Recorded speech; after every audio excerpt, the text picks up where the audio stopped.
সবাইকে আসসালামু আলাইকুম। আশা করি সবাই খুব ভালো আছেন। সবাই মনে হয় আজকে একটা নিউজ দেখেছেন যে আমি নিরাপত্তার জন্য একটা সরকারের কাছে গানম্যান চেয়েছি,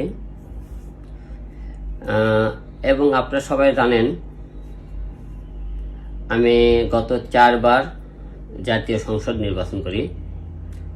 আমার প্রথম মার্কা ছিল আপনার সিংহ মার্কা, দ্বিতীয় ছিল মনে করেন একতারা মার্কা, তারপরও প্রথমে বলে ঢাকা বগুড়া 4 কালো নন্দীগ্রাম ছিল সিংহ মার্কা, দ্বিতীয়বার ছিল আমার একতারা মার্কা বগুড়া কালো নন্দীগ্রাম, তৃতীয় মনে করেন ঢাকা 17 একতারা মার্কা, চতুর্থ হলো বার আপনার ডাব মার্কা। মোট 4 বার আমি জাতীয় সংসদ নির্বাচন করেছি। আপনারা সবাই জানেন প্রত্যেকটা বারে আমি হামলার শিকার হয়েছি। তো এবারও যে হামলার শিকার হব না তার কোনো শিওর নাই, তাই আমি নিরাপত্তার জন্য আমি একটা গানম্যান চেয়েছি, যে আশা করি আমার এই বিষয়টা সবাই দেখবেন ভালোভাবে যে আমি সঠিক কথা বলেছি কিনা। কারণ বর্তমানে যে নির্বাচন যে অবস্থা, দেশের যে পরিস্থিতি আপনারা সবাই দেখতেছেন, এই যে হাদি ভাইয়ের কথা দেখেন, সত্যর পথে কথা বলছে বলেই কিন্তু তার আজকে জীবনটা গেল। দেখেন নির্বাচনের কিন্তু সে জনগণের জন্য কথা বলেছিল, আজকে জনগণের জন্য কথা বলতেছে, সে আজকে কিন্তু মৃত্যুবরণ করেছে। তার পরিবারের বাবা মা সন্তান এরা কিন্তু আর কোনোদিন হাতিকে ফিরে পাবে না। এবং তাই আপনাদেরকে বলবো যে আমাকে যেহেতু 4 বার জাতীয় সংসদ নির্বাচনেই কিন্তু মারা হয়েছিল কয়েকবার, সেই নির্বাচনের জেরে কিন্তু এখনো কিন্তু শত্রু এখনো ওত পেতে আছে যে হিরো আলম কখন মারা হবে। এর আগেও কিন্তু কয়টা মামলা শিকার এবং হামলা শিকার হয়েছে, আপনারা সবাই দেখেছেন। কিন্তু প্রকাশ্য কিন্তু আদালতের মতো জায়গা, সেখানেও কিন্তু আমাকে মারধর করেছে, তার কোনো বিচার পাইনি। আমি যে কয়বারই মামলার শিকার হয়েছি, হামলার শিকার হয়েছি, আমি মনে করি মামলা করার পরে কিন্তু একটা মামলারও কিন্তু আজ পর্যন্ত কোনো রেজাল্ট পাইনি। এবং দেখেন এরকম অদর্শ হাদি ভাইয়ের মতো অনেক অদর্শ লোক কিন্তু প্রকাশ্য কিন্তু মারা যাওয়ার পরে কিন্তু বিচার হয় না। সর্বোচ্চ তাদের কোনো পুলিশ ধরায়, তারপর জেলখানা দেয়, নিয়ে যায়, তারপর কিছুর পর আবার বের হয়ে যায়।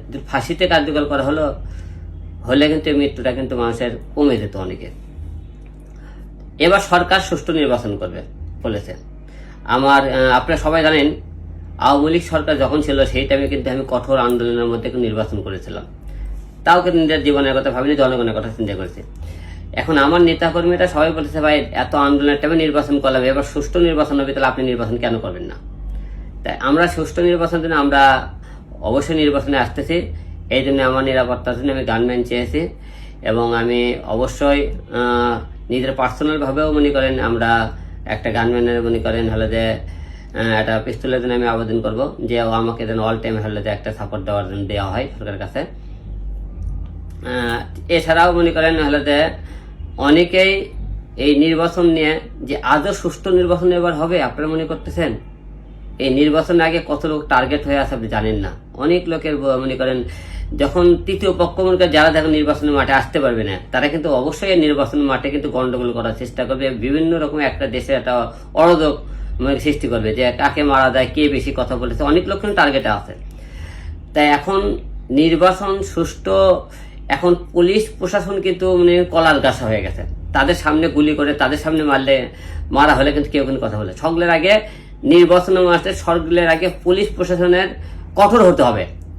কে আওয়ামী লীগ, কে বিএনপি, কে জামাত, কে আপনার এনসিপি, কে মনে করেন গণ অধিকার, একটাও যাতে মনে করেন তাদের ইশারায় যান মনে করেন চুপ হয়ে না হয়। আপনারা দেখছেন অন্যায় হচ্ছে, অন্যায় আপনারা সেখানে তো গুলি করার অর্ডার থেকে কারণ আপনি গুলি করবেন তাদেরকে, কারণ আপনারা এরকম গুলি করে তাদেরকে মাঠে সন্ত্রাসীকে না দমন করেন, তাদের সাহস বেড়ে গেছে। এই সুষ্ঠু নির্বাচন কতটা হবে আমরা জানি না। সরকার বলছে সুষ্ঠু নির্বাচন হবে, যখন অসুষ্ঠু নির্বাচন হলে সকল নির্বাচন করে, সুষ্ঠু নির্বাচনে কেন আমরা মাঠে থাকবো না?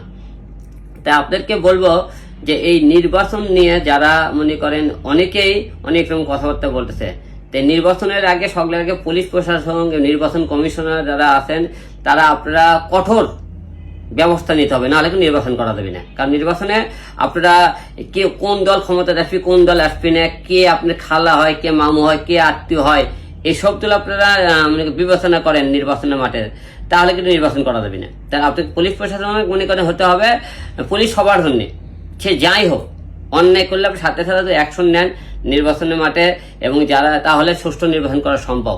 এবং কারো কথা শুনে দিলে আপনার নির্বাচনে মনে করেন মামা খালুর জোরে চুপচাপ থাকেন, মানুষের মনে করেন কিছু না বলেন, এই নির্বাচন করা সম্ভব হয় না। তাই আপনাদের অবশ্যই আপনাদের কঠোর নিরাপত্তা লাগে সুষ্ঠু নির্বাচন। আপনাকে আগে নির্বাচন কমিশনার এই পুলিশের কিন্তু কঠোর মনে করেন ব্যবস্থা নিতে হবে, তাহলে নির্বাচন করা সম্ভব। আর আপনারা যারা সন্ত্রাসী আছে তাদেরকে আপনি জেলখানে না পেছে মৃত্যুদণ্ড প্রদান করলে দুই একটা ফাঁসিতে ঝুলান, দেখবেন এই দেশে থেকে অনেক সন্ত্রাসী বন্ধ হয়ে গেছে।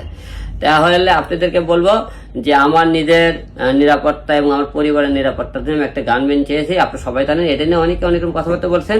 আমাদের চাওয়া যদি সঠিক হয় অবশ্যই আপনারা আমার পাশে থাকবেন। এবং এবার সুষ্ঠু নির্বাচন আমরা আশা করতেছি, আমরা এবার নির্বাচনে আসতেছি। আপনারা সবাই আমাদের দোয়া রাখবেন। আমি যেন ভাই 500 ভোট পাই না কেন, 100 ভোট পাই না কেন। হিরো আলমের অনেকে বলে, হিরো আলম বলে কেউ মনে করেন সেই টাইমে স্বৈরাচার সরকার ছিল, সেই টাইমে আমাকে ভোট দিছে, এবার নাকি আমাকে 100 ভোটও দিবি না, 500 ভোটও দিবি না, অনেকে হয়তো আশা করে এরকম। তা আমার কাছে 500 ভোট হলেও তো মনে করেন ভোটের মাঠে মনে করেন লোকজন দেখুন 500 হলেও আমার ভোটার আছে, এটা তো আমার গর্ব। যে একটা লোকের মনে করেন কারো মামা খালুর জোরে নিজস্ব ক্ষমতায় মনে করেন 500 ভোট আছে আমার, এটা আমাদের বিরাট কিছু। তাই যাই হোক, আপনারা সবাই আমার পাশে ছিলেন, পাশে থাকবেন, এবং আপনাদের জন্য সবাই দোয়া চাই। ভালো